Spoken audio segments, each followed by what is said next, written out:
ही सुंदर गीत हो।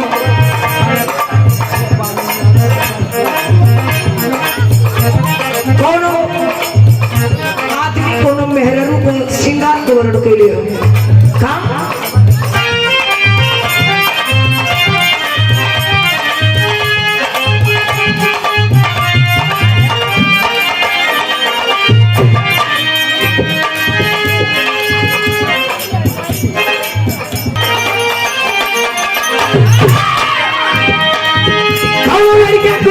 के बोले हो सुनील जी, कोनो लड़का कोनो लड़की के श्रृंगार देख के बोले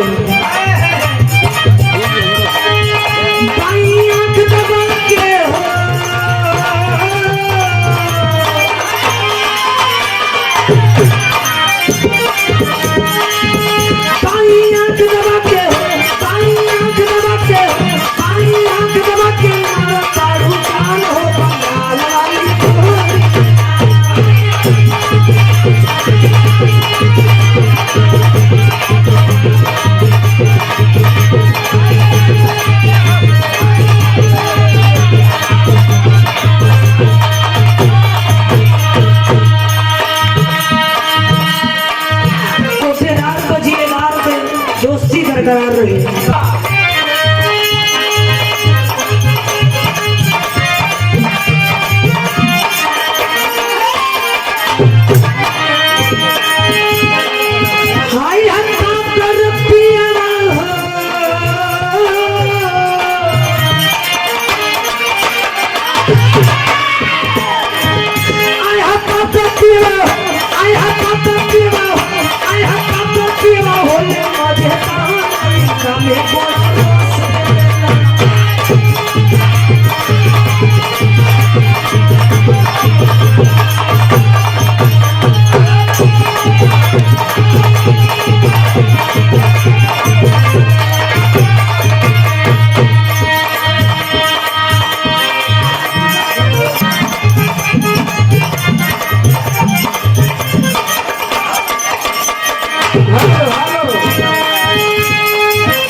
लखन जी सीता माता 14 साल के वनवास गेलन पंचवटी में, जब वहां जगह कुटिया लगा के रहे लगन सीता माता के हरण भइल।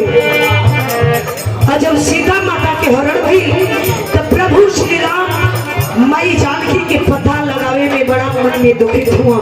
हेरत हुआ कहाँ खोजत खोजत पहुंचत हुआ कहाँ किसकिंधा में पहुंचल हुआ।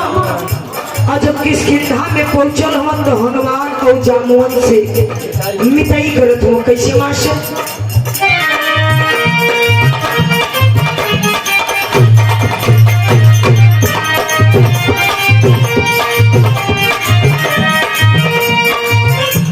राम खिलावन पुजारी गुरु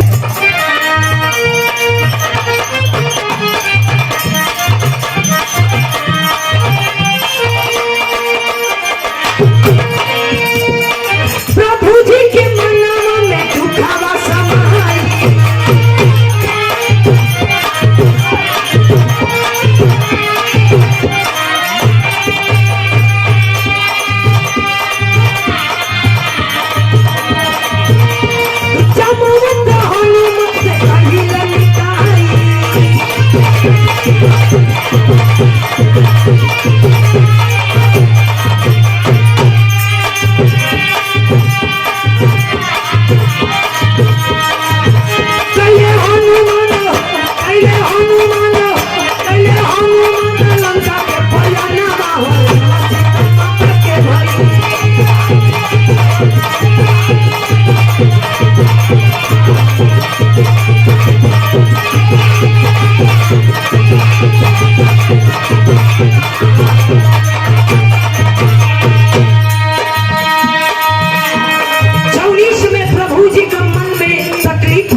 बोला करा बतावे लगलन की का बताई सीता जी का हरण हो गई और उन्हीं के पता लगावत थी आज तक वही पता ना लगल हो आए बाबू लेकिन हनुमान जी कलन जामोन जी कलन के हमार पता लगावे बयान कलन लंका का तैयारी कलन और जब लंका का तैयारी कलन तो भाई का माशा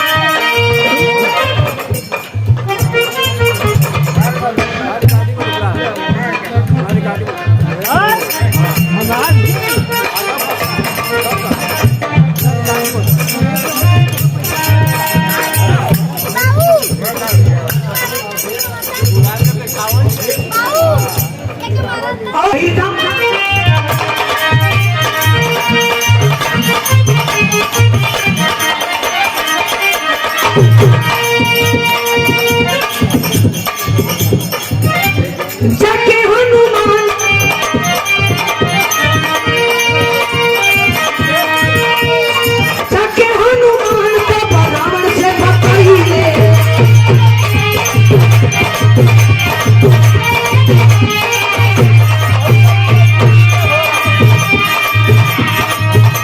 सीता जी के वापस समझाइए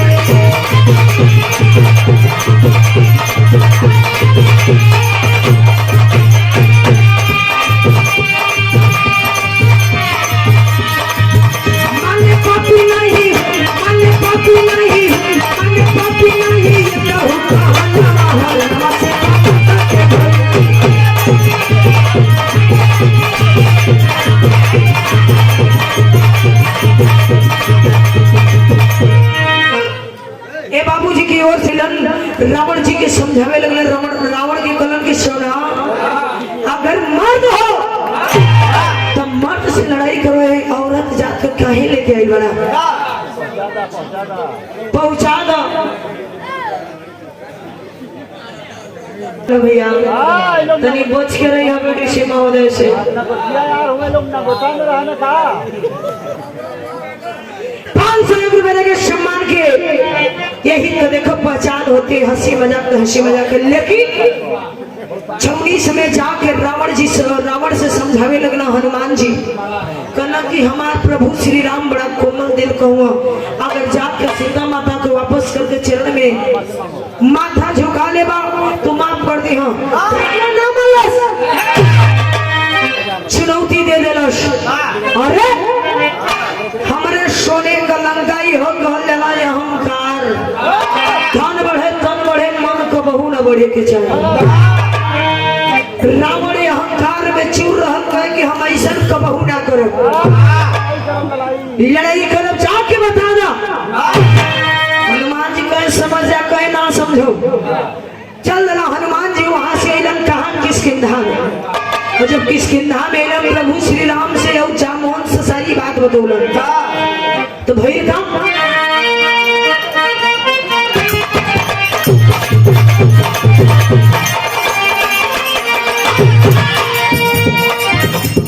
भारी तो से नमसा जौले रघुराई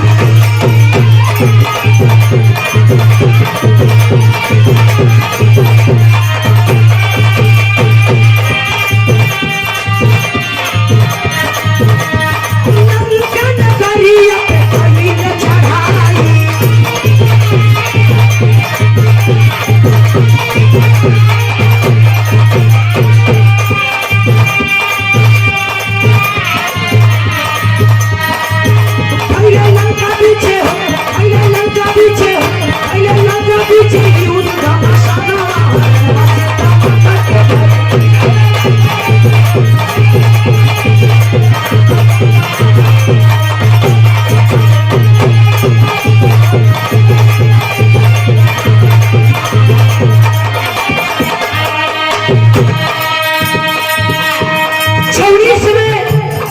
लंका पीछे पहुंचा बड़ा रघुराई अपन बंदरी सेना सजा के भारी लड़ाई भयल हो लड़ाई चालू हो लेकिन कोनो फरियाद ना हो तो भैर का मार्शल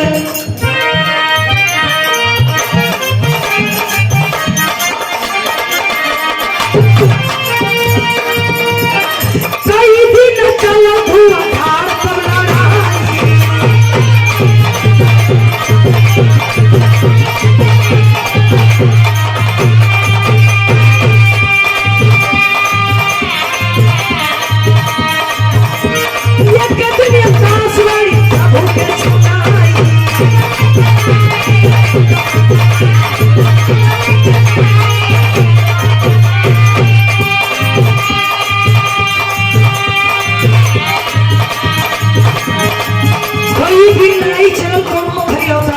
रहल हो। एक दिन प्रभु श्री राम के कान में आवाज, आकाशवाणी उनके कान में आवाज आई कि राम होता ऐसे हो न पाई, पार ना पैबा। रावण जितना बड़ा बलशाली हो उतना बुद्धिमान भी हो, छली भी हो। कहे राम कमल हुई कैसे कहेगा,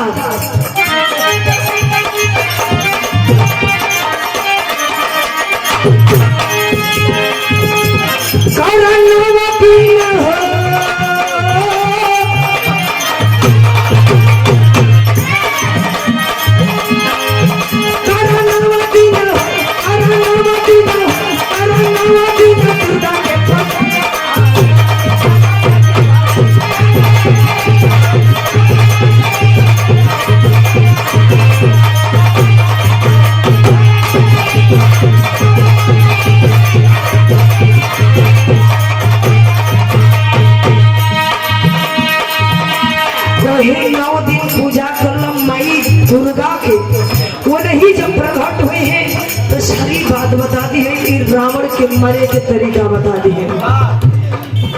वही समय वहां लड़ाई समाप्त करके बंद करके प्रभु श्री राम 9 दिन बिना अन्न जल का एकदम उपवासी रख लेलन। 8 दिन रहलन, 9वें दिन माई दुर्गा का प्रकट भइली। और जब प्रकट भइली तो सारी बात बतावे लगली, कहली कि सुनो ऐसे ही हो ना पाई, फरिया ना पाई। रावण अमर हो। रावण के भाई विभीषण, रावण के भाई विभीषण राम राम करत कलश की भैया भवानी ठेकेदार बाबू जी की ओर से 50 रुपया के सम्मान के चरणों पर आशीर्वाद की जा रही। कलश की भैया ये स्त्री लक्ष्मी का रूप है, इनके काहे वजह के यहाँ बैठे हुए और पहुँचा राम की काहे वजह से अत्याचार करत हुआ। कहे हमारे भाई हो कि हमारे पीठी पर लात मारत हुआ, खींच के लात मार दे, मार के वहां से भगा देलस। और जब 24 में लात मरले है ये बाबू जाके विभीषण जाके प्रभु श्री राम के चरण में गिर गए और गिर के सारी बतिया लगना कहे कि हमारे भाई के मारे का तरीका ये कही, हमारे भाई के नाभि में अमृत हो, अगर नाभि में मरवाता अमृत सुखी तो उनकर जान चले।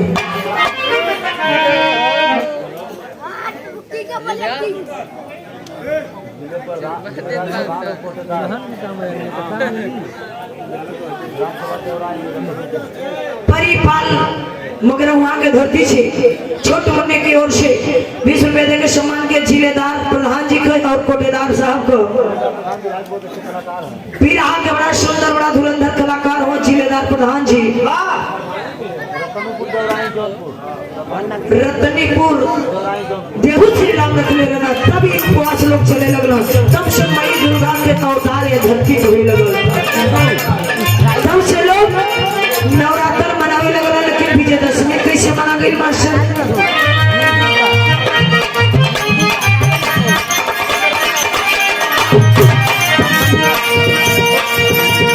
नवरात्रि में पहले राम दुर्गा के पूजना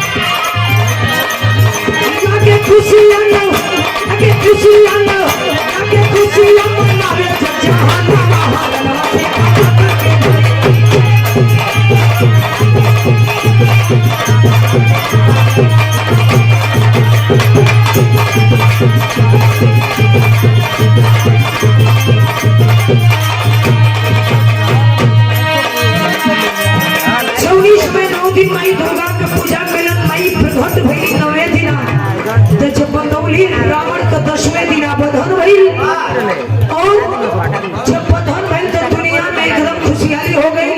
वही के 15-20 दिन के बाद अयोध्या आए, सीता माता के लेके अयोध्या में जब अइलन तो जब अवध्या मिले तो लोग घरे घरे दिया जला के दीपक जला के खुशहाली मनावे, तो वही के लोग दीपावली कहना।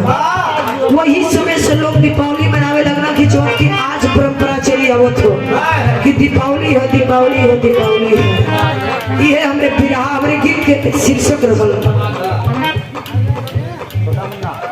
छोट मुना की ओर से मगर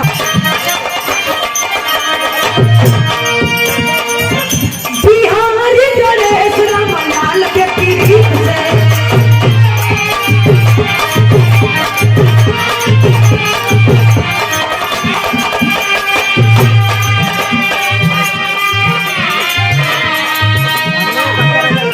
हमारे लोकगीत का शीर्षक रहल। लेकिन ये मन देखा ये बिटिया कौने घराने का कैसे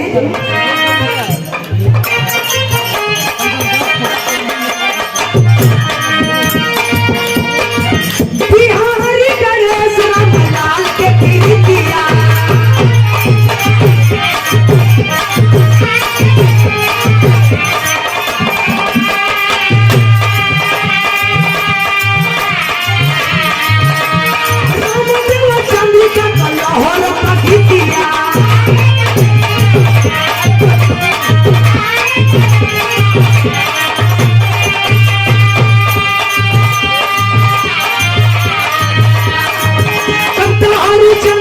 हरिचंद्र